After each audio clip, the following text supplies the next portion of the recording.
찬송가 80장입니다.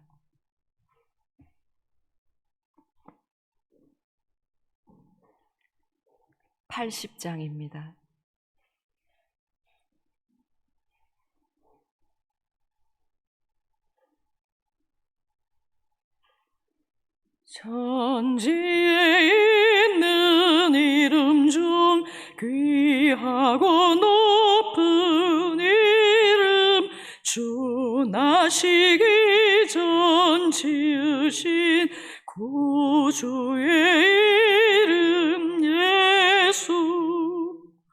주 앞에 내가 엎드려 그 이름 찬송함은 내 귀에 들린 말씀 중 귀하신 이름 예수. 주 십자가에 달릴 때 명패에 쓰인 대로 저 유대인의 왕이요 곧 우리 왕이시라. 주 앞에 내가 엎드려 그 이름 찬송함은 내 귀에 들린 말씀 중 귀하신 이름 예수. 지금도 살아 계셔서 언제나 하시는 일, 나 같은 죄인 부르사 참 소망 주시도다.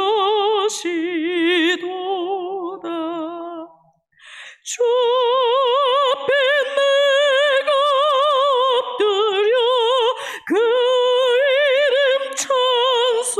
찬송함은 내 귀에 들린 말씀 중 귀하신 이름 예수.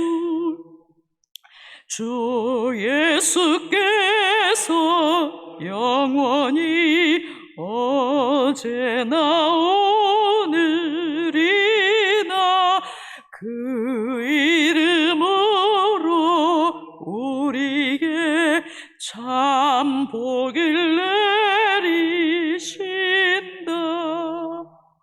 주 앞에 내가 엎드려 그 이름 찬송함은 내 귀에 들린 말씀 중 귀하신 이름 예수.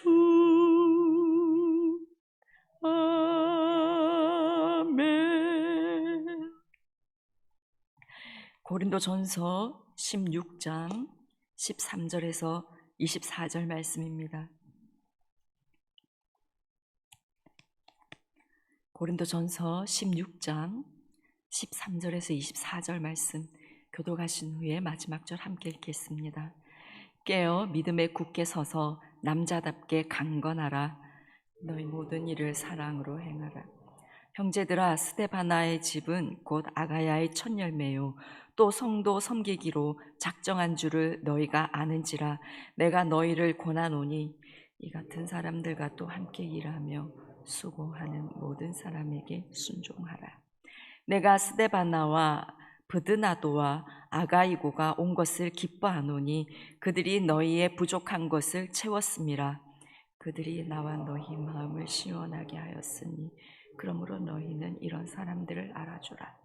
아시아의 교회들이 너희에게 문안하고 아굴라와 브리스가와 그 집에 있는 교회가 주 안에서 너희에게 간절히 문안하고 모든 형제도 너희에게 문안하니 너희는 거룩하게 입맞춤으로 서로 문안하라. 나 바울은 친필로 너희에게 문안하노니 만일 누구든지 주를 사랑하지 아니하면 저주를 받을지어다. 우리 주여 오시옵소서. 주 예수 그리스도의 은혜가 너희와 함께하고 나의 사랑이 그리스도 예수 안에서 너희 무리와 함께 할지어다. 아멘. 오늘 본문은 고린도전서 마지막 부분입니다. 보통 마지막에 남기는 말은 정말 하고 싶은 말, 중요한 말을 하는 경우가 많습니다. 앞에서 말을 했더라도 너무 중요해서 다시 한번 강조하는 경우도 있습니다. 본문은 고린도 교회를 향한 이 바울이 정말 이것만큼은 꼭 기억하고 지켜달라는 그런 권면, 그리고 문안 인사, 축도, 이런 내용으로 구성되어 있습니다. 내부적인 분열이 있고 또 음란한 모습도 있었고 성도들끼리 세상 법정에 송사하는 그런 일도 있었습니다. 우상 제물에 대한 이견들도 있었고 은사를 받은 사람들이 질서 없이 사용하는 일도 있었습니다. 이러한 여러 가지 문제를 가지고 있는 고린도 교회에게 바울은 마지막으로 꼭 필요한 권면을 하고 있는데요. 이러한 권면은 오늘날 이 혼탁한 시대를 살아가는 우리에게도 동일하게 필요한 권면인 줄 믿습니다. 13절을 보시면 깨어 믿음에 굳게 서서 남자답게 강건하라. 이 한 절에서 세 가지의 권면을 하고 있습니다. 먼저 깨어라고 말씀합니다. 첫 번째로 우리에게 깨어 있으라라고 말씀합니다. 삼손은 당시 가장 힘센 용사였지만 자고 있을 때 힘없는 여인에게 머리카락을 잘리고 말았습니다. 예수님의 제자들은 깨어 기도하라는 권면을 들었지만 잠을 잡고 그들은 결국 예수님을 버리고 도망가 버렸습니다. 고린도 교회가 분열되고 참과 거짓을 분별하지 못하고 음란 등의 여러 가지 문제가 있었던 것은 그들이 깨어있지 못하였기 때문이기도 합니다. 원수가 고린도 교회와 성도들을 무너뜨리려고 호시탐탐 침투할 기회를 노리고 있었고 고린도 성도들은 깨어있지 못했기 때문에 그런 유혹과 공격에 넘어져 버렸습니다. 그래서 베드로전서 5장 8절에서도 근신하라 깨어라 너희 대적 마귀가 우는 사자같이 두루다니며 삼킬 자를 찾나니 라고 말씀하셨습니다. 믿음이 있다고 생각되는 이들도 하는 일이 잘 되고 있고 특별히 어려움이 없고 그러면 마음의 긴장들이 풀어지는 경우가 있습니다. 그런데 우리는 그런 때에도 영적 긴장감을 늦추지 않기를 원합니다. 깨어있기 원합니다. 잘 되고 있을 때에, 어려움이 없을 때, 평안하고 좋을 때 더 깨어있는 저와 여러분이 되기 원합니다. 그래서 원수가 틈을 찾지 못하는 그런 우리가 되기를 원합니다. 말씀과 기도 예배로 더욱더 우리의 영을 강하게 하고 영을 잘 관리하는 깨어있는 우리가 되기 원합니다. 그리고 이 깨어라고 번역된 에그레고라는 이 말은 곧 올 것으로 기대되는 종말론적 사건들에 대비한다라는 의미를 가지고 있습니다. 그래서 마태복음 24장 42절에서 예수님은 그러므로 깨어있으라 어느 날에 너희 주가 임할는지 너희가 알지 못함이니라. 너희도 아는 바니 만일 집주인이 도적이 어느 시각에 올 줄 알았더라면 깨어있어 그 집을 뚫지 못하게 하였으리라. 마태복음 25장 13절에서도 주님은 우리에게 말씀하십니다. 그런즉 깨어있으라 너희는 그 날과 그 시를 알지 못하느니라. 예수 그리스도께서 다시 오실 그날까지 우리에게 언제나 깨어있으라라고 여러 차례 당부하고 계십니다. 우리가 육신에 속한 사람들처럼 세상의 것에 분주하게 살아가는 것이 아니라 늘 깨어서 예수님의 재림을 맞이할 준비가 되어 있는 자가 되기를 원합니다. 그리고 두 번째 권면은 믿음에 굳게 서서라고 말씀하십니다. 바울을 통해 고린도 교회 성도들은 진리 대신 예수님을 알게 되었습니다. 그럼에도 불구하고 흔들리는 그들을 향해서 바울은 다시 한번 믿음에 굳게 서기를 권면하고 있습니다. 굳게 서다, 흔들림이 없는 것, 확고한 것을 말합니다. 믿음은 하나님께 대한 흔들림이 없는 신뢰와 순종을 말합니다. 어떤 부모님이 아들을 잃었습니다. 하나님께서 아들을 먼저 데려가셨습니다. 그 상황을 그 부모님이 어떻게 이해할 수 있겠습니까? 수많은 원망과 불신들이 마음에서 올라올 수 있습니다. 그러나 그 아버지는 그렇게 고백하였습니다. 하나님께서 아들을 데려가신 이유를 평생을 지나도 알 수 없을 것 같습니다. 하지만 그래도 하나님의 선하심을 믿음으로 나아가려고 합니다라고 그 아버지께서 고백을 하는 것을 들었습니다. 이것이 믿음입니다. 이해가 안 되고 되는 것이 없고 믿음을 가질 수가 없는 상황에서도 믿음으로 나아가려고 하는 그것이 믿음에 굳게 서는 것입니다. 우리 성도님들에게 믿음을 갖기 어려운 상황들이 혹시 있습니까? 오늘 하나님은 우리에게 그 상황 속에서도 믿음에 굳게 서라라고 말씀하십니다. 이해가 안 되고 믿음으로 나아갈 수 없는 모든 상황 속에서 믿음에 굳게 서는 저와 여러분이 되기 원합니다. 쉽게 믿을 수 없는 상황에서도 우리의 주어진 모든 상황에서 믿음으로 굳게 서기를 결단하고 다시 한번 믿음으로 주님께 나아가는 이 아침이 되기를 소망합니다. 세 번째 권면은 남자답게 강건하라 라고 말씀합니다. 우리가 믿음에 굳게 서기 위해서는 강건해야 합니다.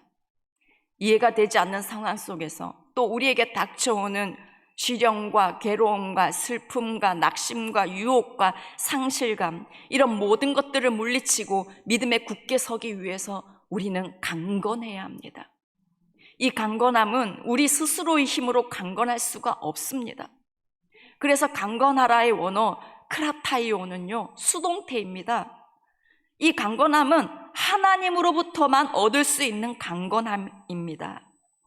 우리는 매일매일 하나님께 더욱더 가까이 나아가서 하나님께로부터 우리에게 주시는 그 힘을 공급받아야 합니다. 그것만이 우리를 강하게 하십니다. 그것만이 우리를 모든 어둠과 불신을 물리치고 믿음으로 굳게 설 수 있는 힘을 우리에게 공급해 주십니다.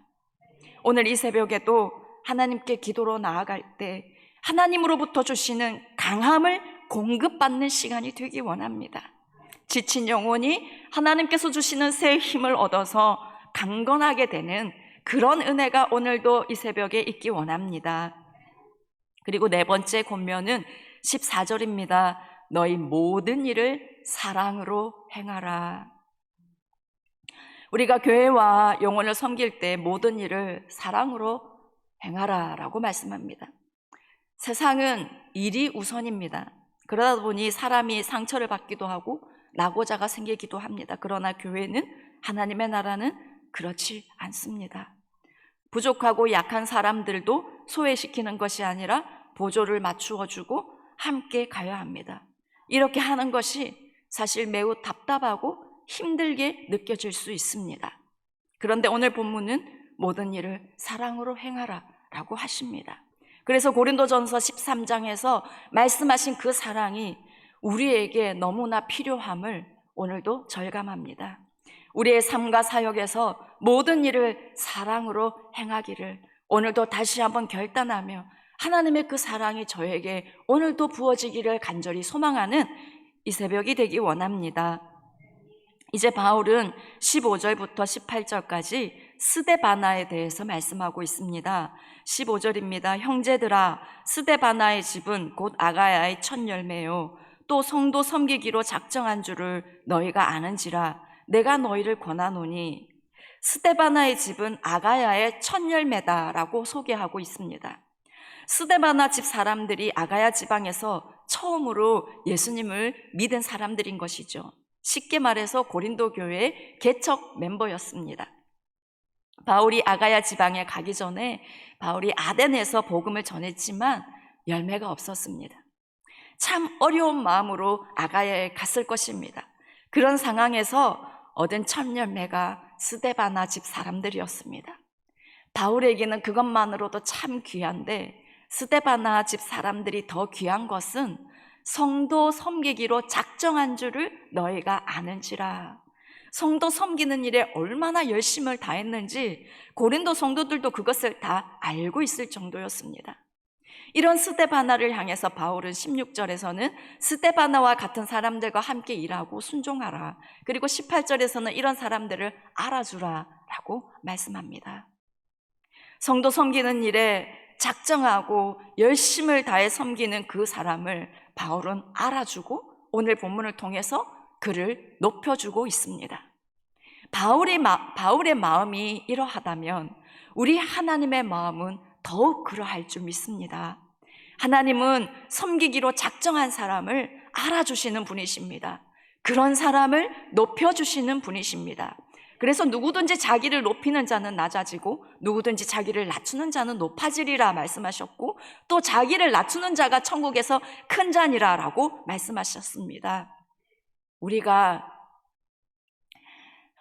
오늘도 우리 자신을 낮추고 섬기는 이 연습과 도전을 다시 한번 해보기를 원합니다. 그리고 17절 18절을 보시면 내가 스데바나와 브드나도와 아가이고가 온 것을 기뻐하노니 그들이 너희의 부족한 것을 채웠음이라. 그들이 나와 너희 마음을 시원하게 하였으니 그러므로 너희는 이런 사람들을 알아주라. 스데바나와 브드나도와 아가이고가 바울이 있는 에베소에 찾아왔습니다. 당시 교통편이 좋지도 않은 상황에서 쉽지 않은 일을 하였습니다.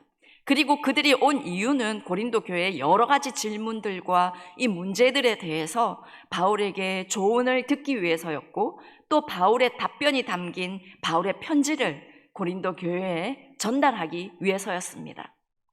그리고 바울은 이들을 만남으로 인해서 바울의 본문에서는 부족한 것을 채웠음이라 라고 말하지만 더 정확하게 말하면 이 부족함은 허전함입니다. 허전함을 채워주었다 라고 말합니다.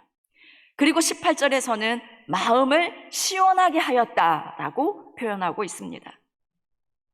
고린도 교회를 걱정하고 성도들을 보고 싶어하던 바울이었는데 그 먼 길을 찾아온 스데바나 일행을 통해서 바울의 마음이 채워지고 위로받고 시원케 된 것입니다. 그는 바울에게 꼭 필요한 역할을 하는 사람이었고 바울의 마음을 시원하게 하는 그런 사람이었습니다. 스데바나를 보면서 우리도 주님께 이 스데바나와 같은 사람이 되면 참 좋겠다 하는 생각을 하게 됩니다. 우리가 주님의 근심거리가 되는 것이 아니라 주님의 답답한 마음을 알아주는 사람, 그래서 주님의 교회와 성도들을 섬기며 수고하는, 그래서 주님의 마음을 시원하게 해드리는, 주님께 꼭 있어야 하며 주님께 위로가 되는 그러한 사람이 저와 여러분이 되면 참 좋겠다 생각이 듭니다. 그래서 주님께서 인정하고 알아주는 그런 우리가 되기를 소망합니다. 22절을 보겠습니다. 만일 누구든지 주를 사랑하지 아니하면 저주를 받을지어다. 우리 주여 오시옵소서. 주를 사랑하지 아니하면 저주를 받을지어다. 다소 과격한 말이라 생각이 듭니다만 주님을 사랑하지 않으면 영원한 저주와 심판을 받는 것은 당연합니다. 바울이 이렇게까지 말씀하는 것은 고린도 성도들이 주님 사랑하기를 너무나 원했고 자신의 편지에 쓴 교훈들을 지킬 것을 그만큼 간절히 바랬던 것입니다. 참 흔들리기 쉽고 잠들기 쉬운 이때를 우리는 살아가고 있습니다. 우리가 이때에 더욱더 깨어있는 자가 되기를 원합니다. 믿음에 굳게 서 있는 자가 되기를 원합니다.